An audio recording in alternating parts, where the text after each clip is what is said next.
Okay, Assalamualaikum. Selamat datang Dr. Amar. Dr. Amar. So, dalam podcast hari ni, mungkin kita tak tahu kot, ramai orang tak tahu apa tu doktor pakar paliatif. Selalu kita dengar doktor kanser kan. So, tapi Dr. Amar ni adalah doktor pakar perubatan dan dia sambung belajar lagi, dia sambung dalam palliative care. So, palliative care ni kita boleh kata sebahagian daripada rawatan daripada pesakit-pesakit yang mempunyai penyakit kanser ni lah. Tapi sebelum kita go through dengan Dr. Amar ni, saya nak share sikit lah statistik dekat Malaysia ni. Kita tengok cases of cancer dekat Malaysia ni, kita tengok makin meningkat lah. Kalau tengok 2020 Dr. Amar, lebih kurang 48,000 48,000 new cases of cancer didiagnose. Dan based on statistik, they expected by 2040 the number is expected to double. So mungkin by 2040 case kita dekat 100,000 setahun. So mungkin Dr. Amar boleh introduce yourself sikit dan cerita sikit palliative care ni, apa skop dia, apa beza dia dengan doktor kanser ataupun onkologi ni. Assalamualaikum warahmatullahi wabarakatuh. Nama saya Amar. Saya selalu introduce diri saya sebagai bapa anak 7. Itu saya selalu introduce saya lah. So mainly a family man, tapi yalah kita belajar bidang kita ni. Betul Sani kata cancer is actually on the rise. One of the reason kenapa cancer is on the rise is actually because we are looking for it better, we are diagnosing it better, and people are more aware, people coming forward with symptom better. So that's why the expected number tu akan rise, but we are detecting more, and there is a lot of treatment for cancer which is good. Cumanya bidang saya ni bukan bidang cancer, tapi bidang saya ni banyak handle pesakit kanser. So jadinya onkologi, bahagian kanser, onkologi itself, itu bidang wife saya. Dia menguruskan solid organ cancer. So solid organ ni maksudnya any cancer yang bukan darah. So there's another bidang, nama dia hematology, bidang bahagian darah lah, hematology. So dia yang handlekan blood related cancer, termasuk lymphoma, leukemia, apa semua tu. So other than that, solid organ dia akan masuk bawah onkologi. So agak luas juga bidang tu. People are getting better at diagnosing colon cancer, lung cancer, breast cancer, and they're doing quite good lah. Treatment, everything is actually doing quite good. But nature of cancer itself, over time, bila orang kena cancer ni, dia ada dua komponen yang penting, iaitu komponen genetik dan komponen environment. So you may be exposed with a lot of environmental factor tapi tak pernah kena cancer. Kita dengar kan, orang pakcik tu merokok sampai umur 70 tak ada kanser pun. So maybe environmental factor dia besar, tetapi genetic component dia tak ada. So dia terlindung in that sense. Dan kita ni berketurunan, kita lahirkan daripada keturunan asal awal-awal ke bawah. So studies have shown memang our genetic make-up is not the same as it was 500, 1,000 years ago. There's a lot of degradation, there's a lot of repeat genome dah, yang menyebabkan kita mudah untuk mendapatkan kanser keturunan terkemudian ni lah. So environmental factor plus genetic factor memang akan menyebabkan orang tu prone dapat kanser. That's why it's becoming more rampant sekarang. Betul. So with cancer, even though you got treat early, everything semua tu, so genetically you might have it. So eventually down the line, apa yang kita risau adalah recurrence of the cancer. Dia cancer tu datang balik. Dan semua pesakit kanser akan tahu hakikat ni. Even rawatan untuk kanser pun, some countries where they are quite advanced, dia rawat awal dan patient with cancer survive long, 20-30 years down the line, they are getting cancers because of the treatment. And ini tak dapat dinafikan lah, rawatan cancer to itself may cause cancer down the line. So macam kalau you umur 60, you dapat rawatan cancer, you may get another cancer when you're 100, which is probably not that important lah. But if you're in your 20s, you dapat rawatan untuk cancer, and then you're in your 40s, you're probably gonna treat secondary cancer lah. And with that treatment pun, another 20 years, 60, 70, tertiary cancer.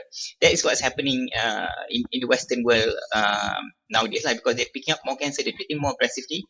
So complication of the treatment tu lebih nyata lah, macam rawatan ubat darah tinggi, rawatan kecil manis kan ada komplikasi dia, sama je lah rawatan kanser pun ada jugalah. Palliative care, WHO ada definition dia, basically it's a whole person care where the aim of palliative care has nothing to do with cancer actually.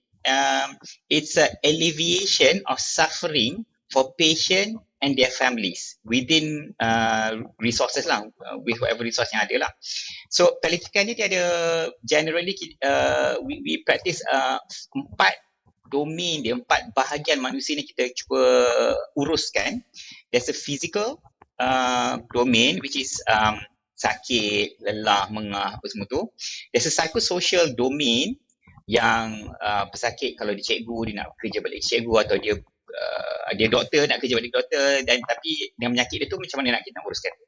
There's the emotional domain. Emotion yang kita manusia memang kita ada emotion, ada marah lah, penyakit, marah lah, resah lah, frust lah, sedih lah. So the emotion domain we try to help juga. And there's a spiritual domain. So kita kat negara Malaysia ni, a lot of people believe that spiritual domain is pasal agama. Actually it's not. Religiosity is part of spirituality. Ada orang dia tak ada agama tapi dia masih ada spirituality. Dalam Islam, kepercayaan kepada ketuhanan lah, there is a bigger force. There's a bigger force in the world. Walaupun they don't believe in God, they believe there is a bigger force. Okay, so this is the 4 domains that palliative care do, and what we do is actually we alleviate suffering by going through all these 4 domains for the patient and family. Itu yang pasal palliative care. So palliative care banyak disangkutkan dengan onkologi, dengan kanser. Yes, betul. A lot of our patient ada cancer, eventually bila masuk ke stage 4 ni, okay, orang kata rujuk ke palliative care lah. Okay, but what we try to do actually, kita masa dapat tahu tu itself, tak kira stage 1 ke stage tak unstageable ke, ada orang saya tak nak siasat, saya tak tahu saya stage apa, saya tahu mungkin ada cancer, saya tak nak siasat. We also take those kind of people because what we do is elevation of suffering. So contohnya, ada makcik umur 65, anak 3, anak dah besar jadi pensyarah semua. Tapi makcik ni dia dah hidup dengan suami dia I don't know 40-50 years, dan suami dia baru meninggal 6 bulan lepas. Okay, so bila tengok ada lump dekat breast dia, dia kata that's it. Dia pun makcik ni maybe kerja cikgu ke, kerja engineer ke, dia educated person. They found a lump in the breast and she said no, saya tak nak siasat. Okay, so doktor akan, biasalah doktor bedah, doktor bayan, biasa dia tak ada form lagi, ada doktor bedah semua akan push, makcik kena buat, kena siasat. I don't want. So anak dia semua successful, mak kena. So makcik ni stress.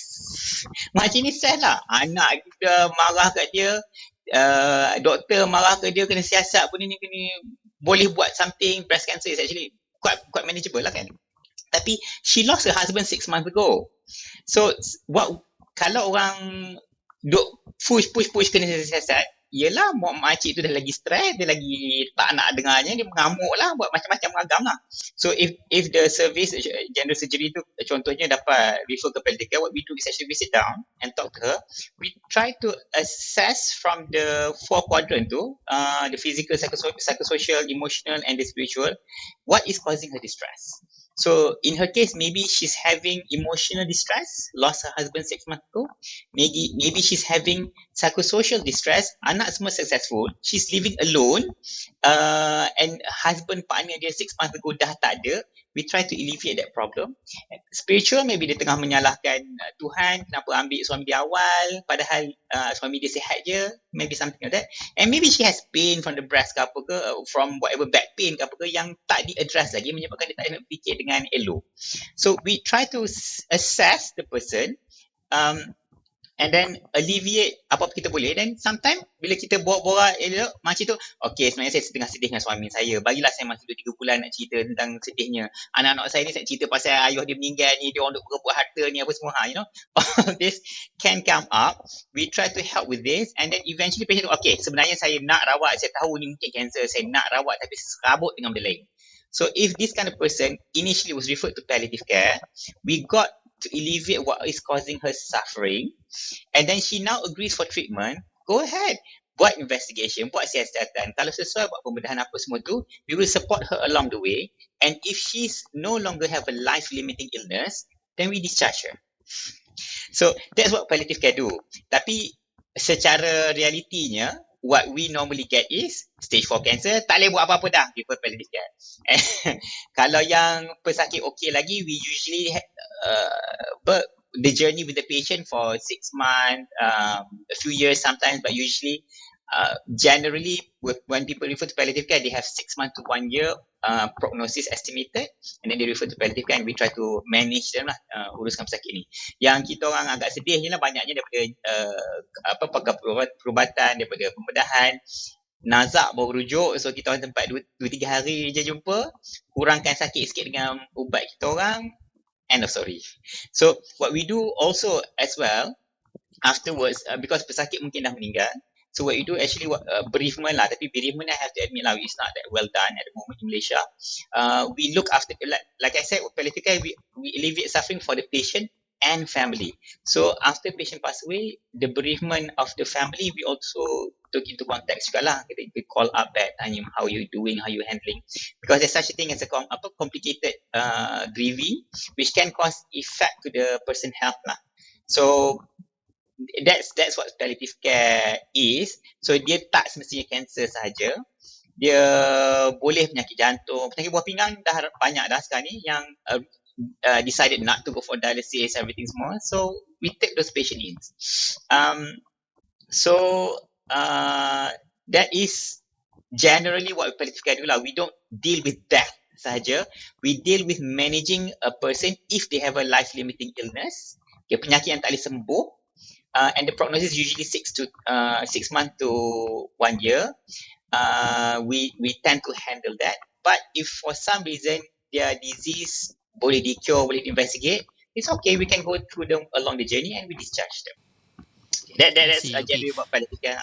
Tapi I think that is quite a misconception regarding palliative care lah. Even I think most doctors pun think that, like what you said just now, bila end of care, meaning like we got nothing else to help the patient with, okay, refer palliative care, you take over from there kan, dah tak ada benda nak buat dah kan, so you take over lah. But I think this is a really good, kita kata eye-opening lah, bila Dr. Amar cakap actually palliative care pun not necessarily for terminal ill patients only, but even those with end stage kidney failures and even heart attacks. Palliative care, I think what we understand as an outsider yang bukan dalam department you is when we refer to palliative care is more lebih kepada untuk kurangkan sakit patient, systemic punya pain kan. I think that is what generally, if you ask anyone what does palliative care do, inside palliative care itself there is something called, kita panggil advanced care planning, ACP.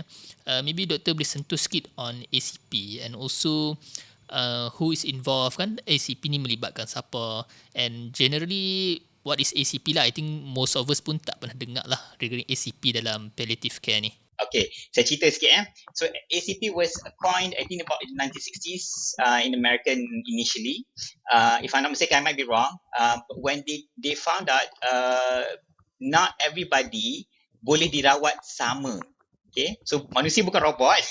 So jadinya not everybody can be treated the same.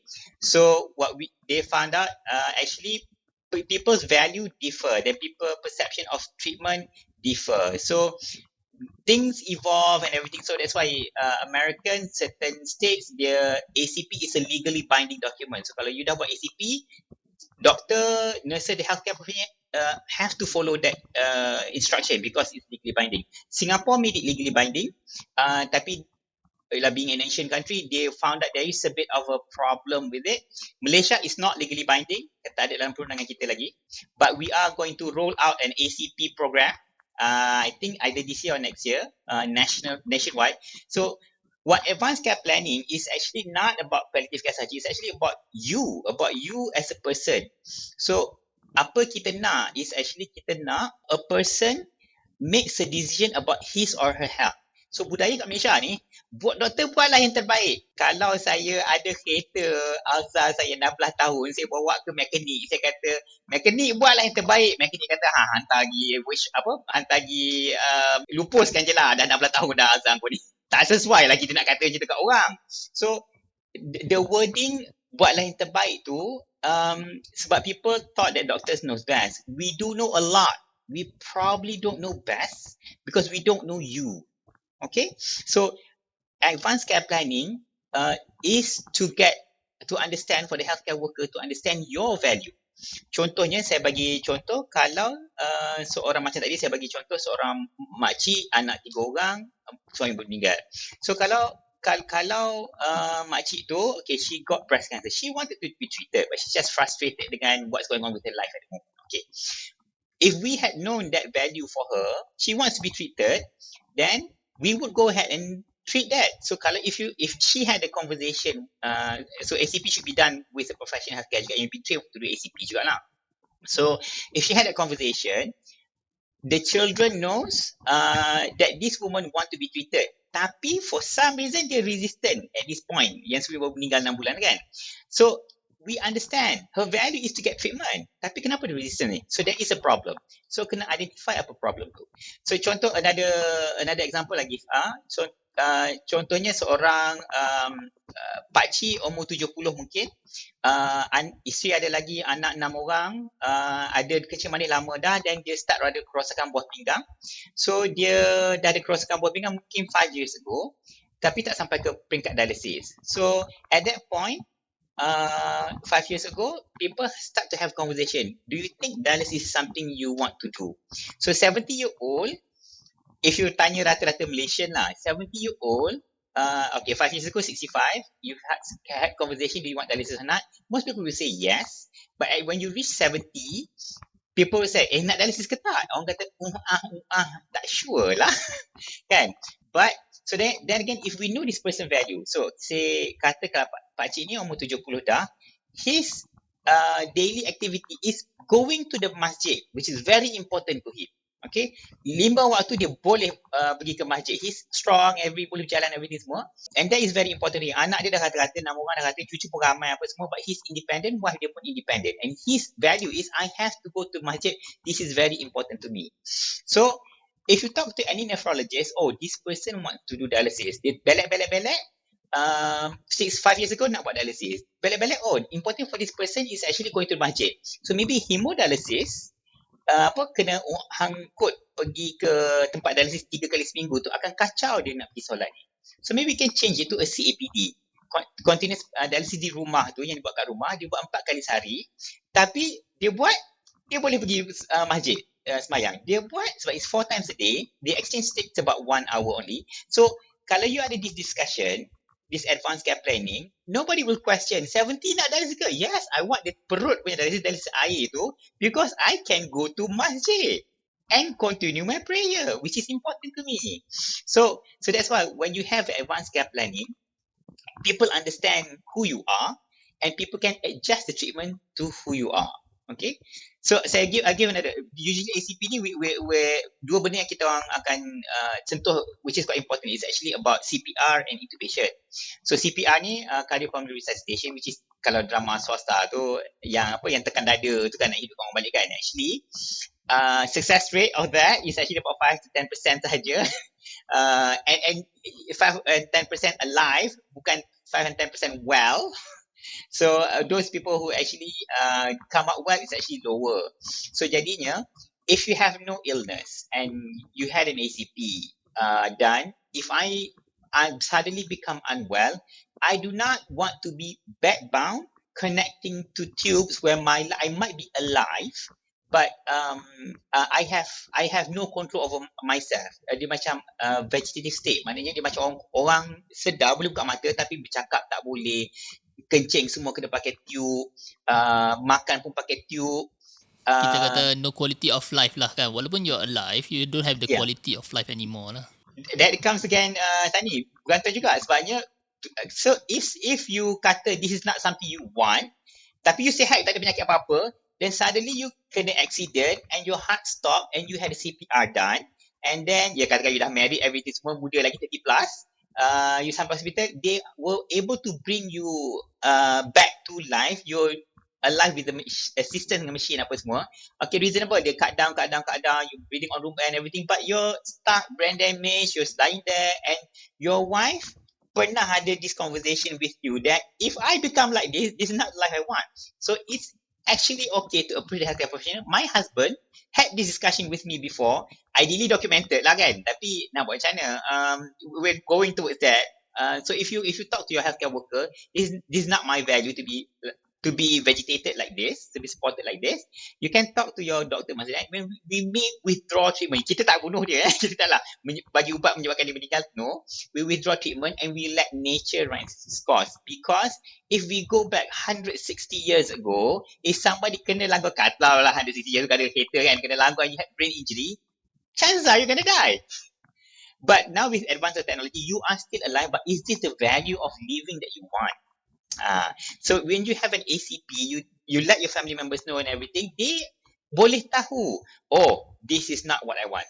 I bagi tahu you Sani, because not everybody thinks it's not quality of life. I had a 92-year-old gentleman, can't remember dia ada cancer ke tak, tapi he's quite unwell. I think dia tak ada cancer, tapi dia ada a lot of medical illness, kidney, everything semua. He wanted to be kept alive artificially juga, sebabnya dia ada seorang anak yang mana his value of living is as long as he's alive, anak dia akan continue working. Anak dia ni successful businessman, kaya raya lah. So dia mampu lah untuk ventilation, everything semua tu dia mampu.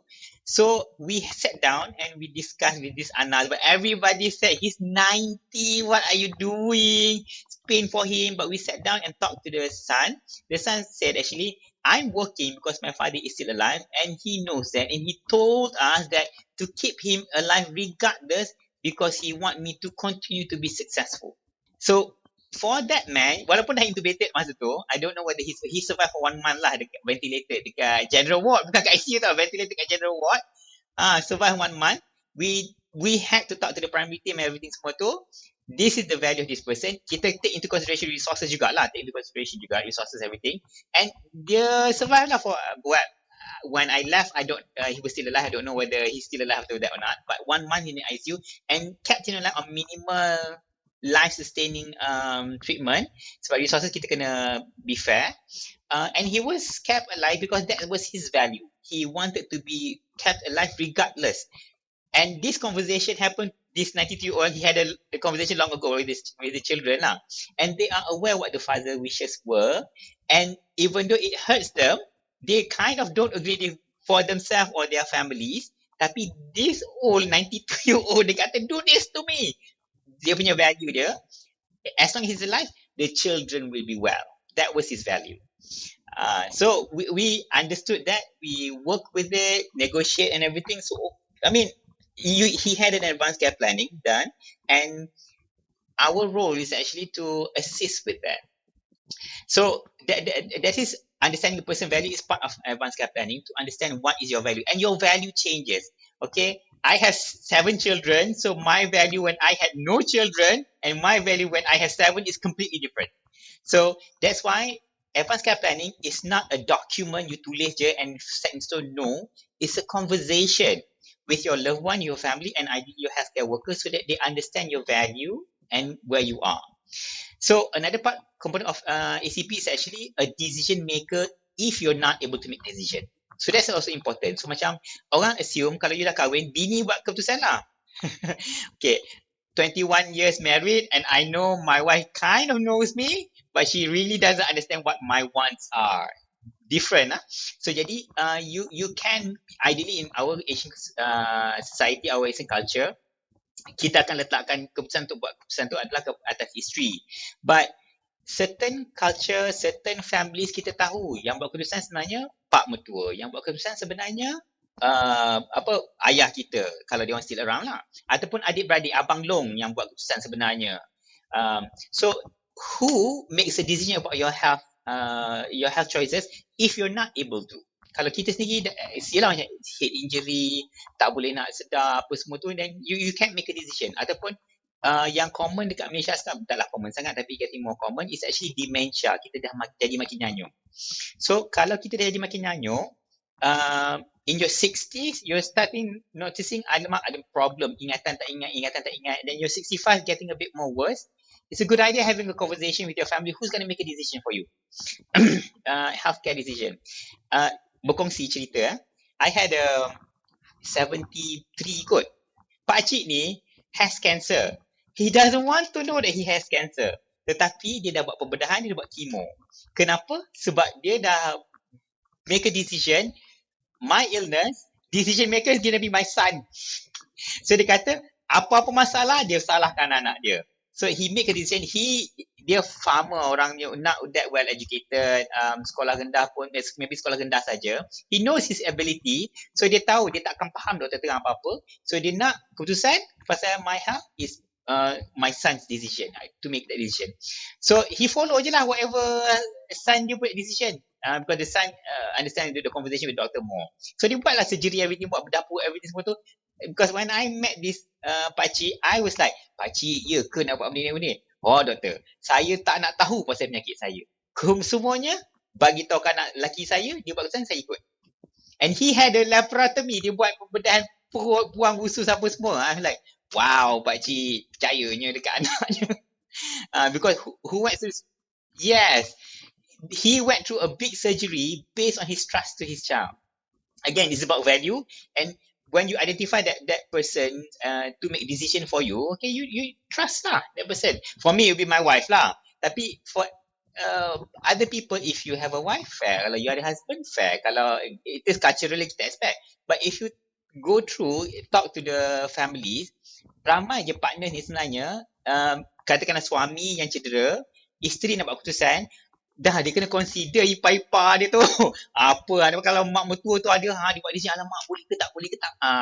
It's actually a big stressor to the spouse to make a decision, unless you as the person declare to everybody, whatever happens to me, my wife is going to make a decision. You follow her decision. You jangan sangkal. Walaupun you prof apa-apa ke, yang ni housewife ke, she makes a decision for me. So yelah kan, sebab kita kalau lah isteri tu housewife, mungkin dapat degree tapi dia tak ada housewife. Ni lawan dengan prof-prof, adik-beradik semua prof-prof semua. Kau nak kata apa? So understanding that also helps in making a clinical decision about your healthcare plan lah. So macam advanced care planning ni, actually dekat Malaysia, I understand dia belum lagi kita kata macam roll out lah officially lah. Tapi what Dr. Amar was talking about just now, mungkin I think advanced care planning ni dah berleluasa sebenarnya. Mungkin secara informal, mungkin orang tak sedar pun ni adalah advanced care planning yang kadang-kadang we have conversation, kita sembang dengan wife kita, kata wife kita mungkin satu hari kalau kita jadi sekian, kita nak macam ni. I think that is considered an advanced care planning lah, walaupun it's not documented anywhere. Cuma dekat Malaysia ni, because kita tak ada satu healthcare provider yang jaga sekelompok family, mungkin macam kat UK dan sebagainya. So oftentimes kita akan berdepan dengan different healthcare facilities and also personnel. So macam mana those personnel yang kita jumpa always bertukar-tukar doktor dan sebagainya will, how to say, no legally ataupun non-legally whether this decision yang wife dia ni buat ni, is it betul ke dia ni? Do you have any evidence ke proof ke? Because what I understand, especially dalam culture kita ni, like Dr. Amar said, benda ni very very stress kepada orang yang nak kena make decision, because I think the family dia nak kena fikir apa kata family dia yang lain kan. Kalau let's say jadi kat laki dia yang accident, dia nak kena consider what are the other family members punya perasaan. Maybe ada some of them yang on the other side yang macam alpha, dia nak buat decision kan, walaupun yelah mungkin decision tu dah dibincangkan bersama suami dia supaya decision life or death ni dibuat oleh isteri dia. So in that kind of scenario, siapa yang lebih layak buat decision tu? Okay, so again, the decision making is always you. Kita lah, tubuh kita, Allah bagi amanah kat kita kena jaga kan. So decision making is always you. So what we have identified lacking in current society now is actually lack of communication. So we may be communicating with our wife, tapi kita tak communicate dengan adik-beradik. So jadinya adik-beradik tak tahu kita actually dah communicate dengan wife kita. So and yes, you're right. Kalau dekat UK, Ireland, you can actually talk to your GP. Your GP will document this, and it kind of becomes a basis lah. So what we've been trying to do nowadays, orang yang sihat ni susah sikit lah. That's why there's a movement untuk making this a bit more aware, so people have a conversation, but people are aware about this. Kalau budak 16 tahun, 17 tahun, people assume it's mak ayah dia akan buat decision. Sebab kita kata by legally, dia tahu kan. But 16-year-old dekat Malaysia, ada yang dah kahwin, ada yang dah ada suami. So is it going to be the parents, is it going to be the husband? Kan? So for young people, for people who know illness, everything, just have a conversation, talk to your loved one, talk to your family, and make them aware what's your ideas and what your values are, what is important to you, and who's going to make decision for you. People yang berpenyakit, what we are trying to encourage the doctors, the healthcare worker now is actually to document it in your documentation masa kita datang. Okay, one of the documentation, who's going to be the surrogate decision maker? Pak, letak sekali. So maybe I saw this person ada darah tinggi je kot. Pakcik nak tanya je pakcik. Kod-kod lah jadi apa ke pakcik. Siapa nak berurusan kau je kalau pakcik kena cakap. Pagi bisu lepas ni. Siapa nak berurusan? Okay, sekarang ni bini saya. 5 years down the line, dia ada hypertension and diabetes. Somebody might just can I, oh, you wrote before this your wife to make decision. Boleh tak nak tanya? Sekarang ni rasanya memang isteri lagi kena berurusan kalau pakcik tak ada cakap. Sekarang ni saya nak tukar anak saya. You can always change it. It's not set in stone, but having that conversation is important. So healthcare workers is going to be trained to be more aware to ask this question. When you see a patient, janganlah every single time dan tengok documented sebulan lepas tak payahlah kata-kata tanya. So maybe 5 years ago ke 3 years ago ke, just ask, okay, is this still valid? Is this something you still want to keep? Macam tu. But you never know. Oh yeah, that's my first wife. Now I have 3 wives. I want my third wife to make decision pula dah. So Masalah besar tu. So when we healthcare worker document this, it kind of becomes an evidence. Kalau tiba-tiba pak saudara dia nak make a decision, minta maaf ya encik, dia dah jelas mengatakan kalau jadi apa-apa kat dia, bini nombor 3 dia yang akan buat keputusan. So pak saudara dia, aku ni profesor apa? Ya, bagus prof. Tapi sorry dia dah bagi tahu. This is his living will. This is what he wants. So that's why cuma on the ground kan Dr. Amar kan, actually on the ground bila kita tengok especially dekat emergency room lah kan, orang yang nak buat decision tu selalunya tak ada kat situ. So what happens is the healthcare personnel akan buat the decision for them kan. Kalau intubate kita intubate, kalau CPR kita CPR, CPR sampailah orang yang boleh buat decision tu datang. Dia kata stop, kita stop lah. That is what we always do lah kalau practice dekat Malaysia ni. Cuma itulah bila kita, I think the downside is bila kita letak someone untuk decide, family lain ada kan, cuma dia nak tunggu juga orang yang nak buat decision tu datang untuk tengok dan lihat, which we do not know whether it will be 20 maybe 30 minutes. Patient dah tengah CPR dah prap semua tulang rusuk dah kan. So that is, I think that is one of the downside lah bila kita bagi only one person can make the decision. Boleh tak kalau 2-3 orang yang diberi amanah ni? Yes, boleh. So I have a lot of my patients yang bagi tahu who's going to be a surrogate decision maker is going to be a discussion between my children. So yes. So it's it can be like that. So it's senang if it's 1 or 2 person. You boleh letak number 1 ni, tak boleh number 2, tak boleh number 1, number 2 yang buat decision. You boleh letak macam tu. Because we don't know what's going to happen in the future. We don't know what's going to happen to us. And it has happened juga. Patient become unresponsive. Decision maker number 1 and number 2 understand patient punya value. Dia kata no, do not. But for some reason, patient become aware and he went through this. This is a kidney failure patient. Dia jadi lemas because of fluid overload. Air banyak kan. Dia jadi lemas. And he went to the extent of what is fluid overload. He said, I want dialysis now. Fix me. Because dia yang merasainya. So he changed that, which is completely okay. But from the healthcare professional punya point of view, you do what you're trained to do. So I used to work in hospital Kepala Batas before. I was a medical physician over there.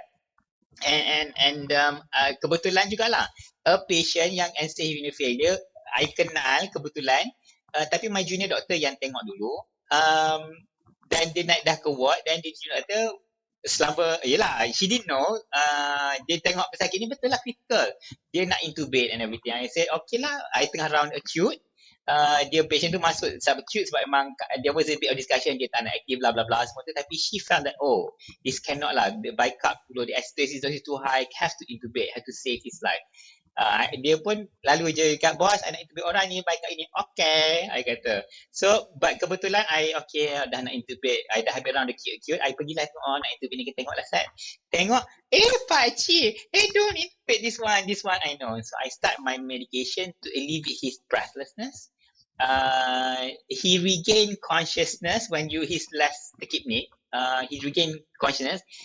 Dia angkat tangan, say hi, me. But then again, we call the children because I know that man, because I've seen in my clinic before, I know this man, his value, this man quite muda, government servant, boleh buat dialysis tak ada issue sebenarnya, tetapi he chose not to because he looked after his mother who went through dialysis, he looked after his brother who went through dialysis, and he doesn't want to go through the same pain. Dia nampak benda tu suffering. So he doesn't want to go through the same pain. And he talked to his children. So the children as aware, cuma dia breathless kat rumah, dia orang tak tahu nak buat apa. So we did give a bit of medication, tapi family tak tahu nak guna sangat our morphine kot masa tu. But anyway, came to hospital because breathless. Junior doctor saw has to help this breathless. He said, betul, I agree. Kalau you intubate this person, you dialysis, he's going to be well. But the value is not what he wants. So talk to the family, reaffirm balik, bagi tahu anak dia, anak tu ngaku kita tahu ayah tak nak dialysis, ayah dah jelas memang tak nak. So I initiate the fentanyl level ni semua tu. He was, boleh angkat tangan, had moments with his children. I think I saw him about 9:30 pagi. By 12 tu he passed away already. As a Muslim, saya nak tambah sikit lah. As a Muslim, kadang-kadang like I said it. I think if we intubate this person with dialysis, he might be well again. Okay, that's based on my medical knowledge, based on his blood parameters and everything. I felt that if we do that, he might be well. But his value is clear. He doesn't want all that, and I follow that. And then he passed away pukul 12 tengah hari macam tu. 3 hours, he got to spend time with his family. As a Muslim, kulo nafsu saya ikut tolong kan. So I intervene ke, I tak intervene ke, he might have died when I wanted to initiate dialysis, intubated, not, being with his family. So I feel very relieved being a palliative person that being Muslim, I don't control death. God control death. So I try to alleviate and do what is important and necessary within medical reason for this person. To that I can appreciate his value. Boleh dapat yang betul dia nak. And the family was very satisfied. Bapa dia tak sengsara lah. Yelah, mengah kat rumah malam tadi dah, tapi dekat hospital quite calm, quite relaxed, and they get to spend time with him. They say goodbye and everything, which is important jugalah. Sebab memang Allah nak tarik umur dia waktu tu, so at least they were able to be there with the family. So that's why having this conversation, understanding siapa decision maker, understanding what your value, and talk to your family so that they can actually give the information to the healthcare worker so that kita boleh capai apa yang kita nak. The good thing about medicine is actually as you practice more, you see more people, you get more experience. See, I have to admit this is one of the things about being a doctor is that you see more death. And when you see more death, people change the value. That's why, kita dah tengok kematian tu macam mana. And us healthcare worker, doctor, nurses yang kerja kat hospital ni, we see so many types of death. So banyak jenis berlaku. And I can, being in my field, palliative care, I know people tak biasa menguruskan kematian di rumah. So people get scared of what to do. I kena ada mesin macam-macam because Hollywood has showed when you're dying, there's a lot of machines around you. So actually what happens 160 years ago, people die at home because that's what's natural. And to learn back the whole process, how to do it comfortable, how to do it dignified at home, we have to relearn it and reteach it back. And our generation, our parents, meninggal di rumah is tak biasa. So we have to relearn, enforce balik this is actually okay, how to handle it. But we have medication that makes things a bit better yes. But death is a natural thing that will occur to everyone. It's just how you prepare for it is what makes a difference now. So that's why palliative care is always associated with death, because we are always there when somebody's dying, because we have to support them along the journey too. But we don't actually kata, yes, don't do anything to everybody. No, do things as appropriate, because that's why we're medical specialists juga. It's a specialty lah. We have to go tiba-tiba je. I give an example. Somebody 18-year-old dah legal age requirement. Oh, I tak nak CPR. But kalau you kena naga kereta, I will CPR you first. I will overrule your decision. And if you end up patah kaki sahaja and you're cognitively well afterwards, well, good for you. Tapi kalau I follow your instruction, because I'm a medical person, I have my ethics and my value yang I kena practice juga lah. So if this young 18-year-old kena langgar, then dia kata tak nak CPR, no, I will fix your legs and everything semua, you up and about and running, okay, and then you nak sue me because I treated you. Well, let's discuss about that later on. Dekat Malaysia benda tak pernah dicabar lagi dari segi undang-undang. Dekat US, dekat luar, benda tu pernah dicabar. But generally as a medical profession, most people will treat lah, because there are some from the cases from previously, orang marah doktor rawat elok, lepas tu dia masalah kalau doktor sebab rawat dia. It has happened in the West lah. But when you look, actually there's a lot of communication error, there's a lot of underlying illness yang tak pernah settle apa semua tu, there's a lot of things that's not been settled lah. So Itulah nak tanya doktor, kalau you take the decision dari segi ethics and also isu saman menyaman ni lah kan, I think dekat Malaysia memang mungkin jarang ataupun tak pernah berlaku lagi lah. Cuma when you make the decision untuk tidak intubate patient, intubate ni untuk yang tak tahu, kita masukkan satu tube ke saluran pernafasan untuk bantu pesakit lebih mudah bernafas lah, kita take over pernafasan pesakit. When we make the decision not to intubate for a certain patient, is there any legal ataupun litigation risk from the family members? Mungkin after that, when the patient dies, contoh tadi, patient tadi meninggal at 12, mungkin some of the family members may say, why did you not do more for my father? Kan, you could have intubate, you could have this, you could have that, why did you not do that? So is there anything to back us up as a medical personnel lah? Yes. So you work with your what you have, what your capability are. So macam you, okay, kalau you dah assess this patient, you think needs intubation, tapi value dia tak kena, value dia kata he doesn't want intubation. So go with what is documented for that patient, and you do as per that discussion with that patient. So ideally ada benda cantik-cantik documented before lah. Tapi kalau you tak ada, you seorang je dengar dan patient bike up 6 kata, oh I tak nak intubate. If you argue it, nobody, no nephrologist or anesthetist will say bike up 6, make a conscious decision. People can argue he's not making a conscious decision. So what you do is actually you saw the values, you tengok parameters dia, you rasa this unwell person, you go ahead and do it. So say lah, kalau person ni dah conversation, dah ada documentation, dia kata tak nak benda ni, intubation apa semua tak nak, you tengok ni teruk sangat kena intubate, but dia dah document tak nak, and then you risau family dia sebab doktor typical lah, doktor buatlah yang terbaik untuk ayah saya. What's terbaik now? So, that's why you become in the middle. Yeah. You nak dengar cakap family ke, you nak dengar cakap patient yang dah pernah document. So the question is whether the family members overrule at that time, at that moment, whether the family punya decision as a whole overrule the patient's punya decision. Okay, so it goes back to your documentation, your setting lah. So kalau in a hospital yang documentation accessible, senang dapat tengok, that's why electronic documentation notes is very very nice, but you can go through it. It's been documented here. You can actually go and stand with what was documented in the document, because it's a legally binding document. So you're doing nothing wrong if you're respecting the patient's wishes. The family members and everything semua tu boleh sue back. It has happened in Malaysia. I can tell you that. It has happened, give you back, but they have no ground to stand on when it's documented. Yang masalahnya kalau tak documented, you dengar time dia tengah ngak-ngak tu kan, bike up 6, dia kata dia nak intubate, kata tolonglah selamatkan ayah saya. Tapi it wasn't documented anywhere, no conversation anywhere, nothing, tak tahu, but you decided not to intubate because pakcik kata macam tu.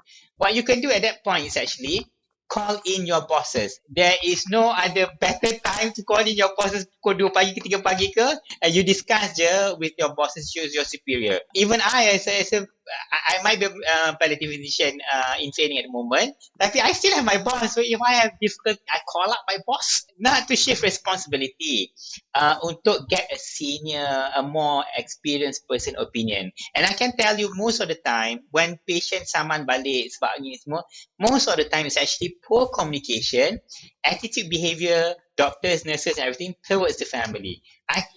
Most of the time that is the big thing. Dia bengkak dengan cara misi tu cakap ke, bengkak dengan doktor ni sombong sangat. That's why dia sakit hati tu, and the father pass away, yes, and they find a reason to blame, which is quite common. If you go to the western side, eastern side, sama je.